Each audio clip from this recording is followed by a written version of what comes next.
Hey everybody, how's it going? My name is Fitz. Hope you guys are enjoying Pokemon Sword and Shield as much as I am recently. Today I wanted to go over a quick guide video, help you guys out on your quest for getting competitive teams into Sword and Shield. So a lot of people past few days have been doing breeding guides, EV guides. So one I wanted to cover that I haven't seen too much on is the Battle Tower. Battle Tower is important so that you can get a lot of items. You can get the mints that you need to change natures, ability capsules, bottle caps, gold bottle caps. I'm probably missing a few, but those are most of the rewards that you can get in the Battle Tower. A lot of people have been having success getting up to Master Ball rank in both singles and doubles with just the rental teams, their own in-game teams even. But one thing I wanted to bring back from old Battle Tower games is this entrainment truant strategy. It'll be a really easy way to get a bunch of wins in the Battle Tower. You don't need streaks like you used to, especially for like Starf and Lancet berries and the ability capsules. But this is still going to be probably one of the quickest ways that you can blow through teams. You might encounter some losses, which we'll go over in a second. But if you're not familiar with this strategy, basically Durant has a hidden ability called Truant. It's the same as Slaking's, and it also has the move Entrainment, which a few other Pokemon have, like Lopunny, which basically gives its own ability to the opposing Pokemon. And so basically you're able to give the CPU Truant, which means you can move once every 2 turns. The CPU doesn't get that. It should probably switch out in those situations, so it just stays in. This allows you to bring in a setup sweeper like Poltegeist. You can also use Cloyster, that's a famous one. Start shell smashing, protecting on the turns that the Pokemon can move, and then just start sweeping once you're at +6 everything. In Gen 7, to get to like thousands of wins in a row, people had interesting like acupressure, Drapion strategies, Confide, Mimikyu, stuff like that. But this is very easy to understand. You basically just entrain first turn, either switch or let your Durant go down, and then sweep from there. So I'll go through a couple games, but the team ID is in the bottom right there if you want to play it for yourself. Basically just using the first 3 Pokemon. I added Butterfree there just to take out dark types in case Poltegeist isn't able to take out dark types. So let's jump right into it. We'll go through a couple just to show that we can win. There's basically a couple things that can slow this team down. First is Protect from the first Pokemon. So things like Lantern I have seen have Protect in this Battle Tower. A few others. And then also one thing that this team really struggles with would be Aegislash if it ran into it first turn. Basically I took Shadow Ball off Poltegeist so that it could hit Obstagoon. That was my thinking process. But that gives it no ways to destroy Aegislash, so it could be a problem. Yeah, Dynamaxing helps us as well because only like Leon will Dynamax. But basically this is the idea. You just entrain first turn, and we get to set up on a Greedent. We'll go over a match or two, maybe speed it up. So yeah, usually Durant's going to go down. It's pretty weak, at least on the special defense side.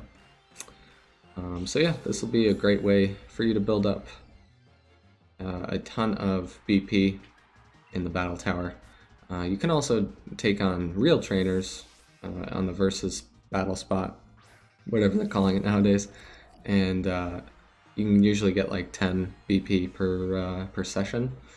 So that's another way. This might be one of the quickest ways to farm BP. Maybe not the quickest, but yeah, if you want to build up streaks and win a lot, this is a good team to do it with. So basically we have Shell Smash, Protect, Stored Power, and Giga Drain with a Focus Sash.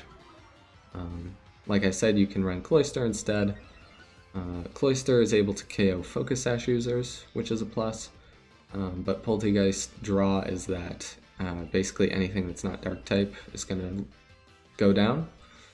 Stored power gets to like 400 power by the time you've Shell Smashed up. And that's on top of the +6 special attack boost that you got. So it's pretty unfair. So yeah.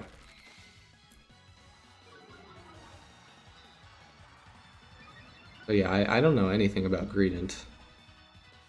Haven't really seen much of it. But it seems pretty bad.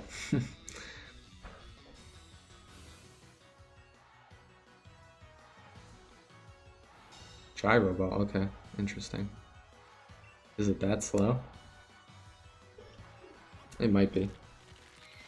So yeah, basically, if you run into like a Focus Sash user, you hope it's on the first Pokemon that you encounter, so that you can protect, let it use a turn of Truant while you knock it down to its Sash, and then KO it. So like I'll go for Protect right here, even though I could easily knock it out.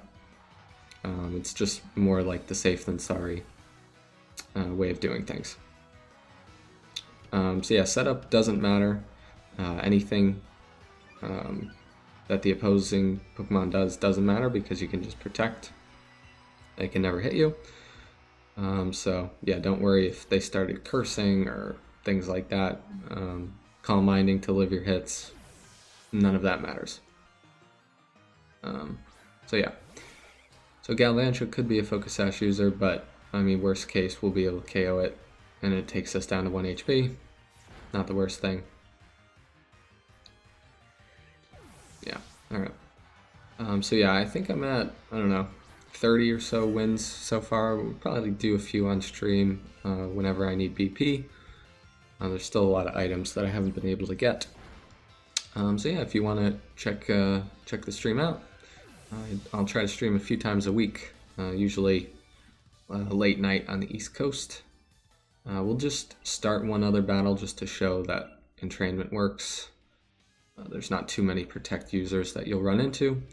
If you lose a game to like a first turn Aegislash, it's not the biggest deal because you don't lose your streak immediately. Cloyster's one of the Pokemon we could use. But it probably doesn't have Protect, so I think we're good. Yeah, priority could be a problem as well. In theory, I was thinking you could Dynamax. Okay, he does have Protect, so let's see if we can get ourselves out of this one.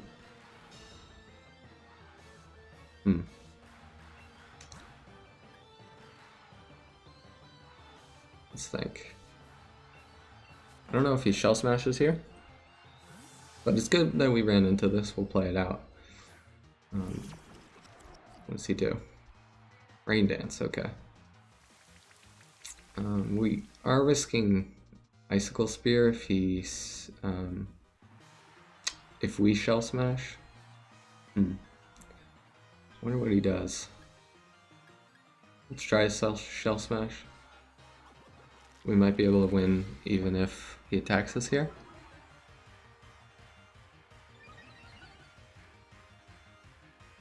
Does he just do a water move?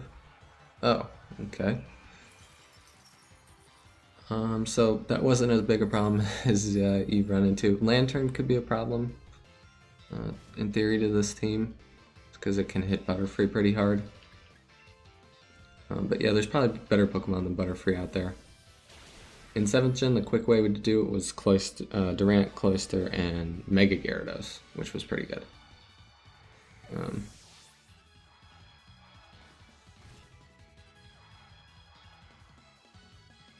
Okay, he's got all the weather on his team. So we're going to be able to win this, in theory. We probably won't KO, though, right here. That's fine. Yeah. Okay. He should KO us and... yeah, then take us out with the sand.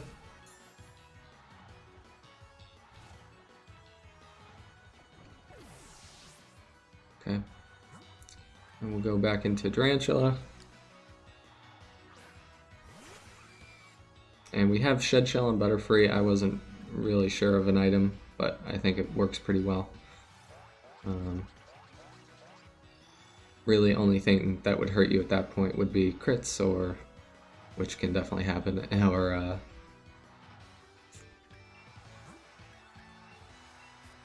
or physical moves.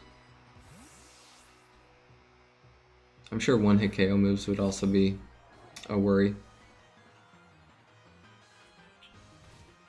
But yeah, we'll take a little damage, but we'll get it back.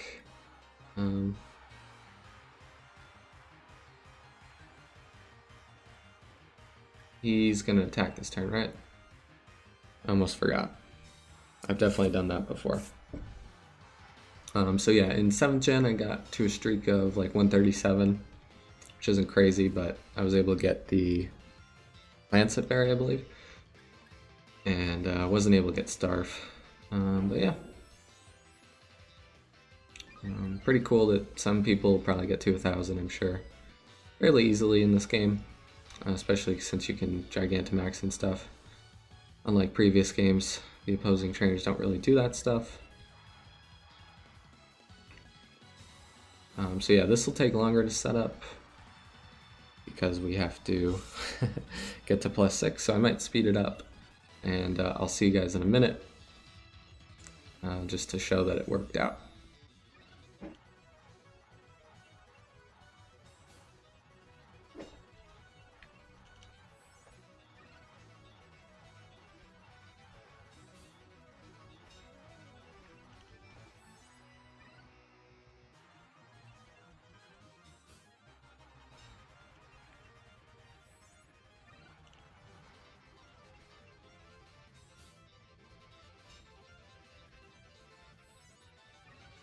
Alright, so if you made it this far in the video, you can see that the strategy doesn't require much thinking. You just have to go back and forth, and now we can start bug buzzing and winning.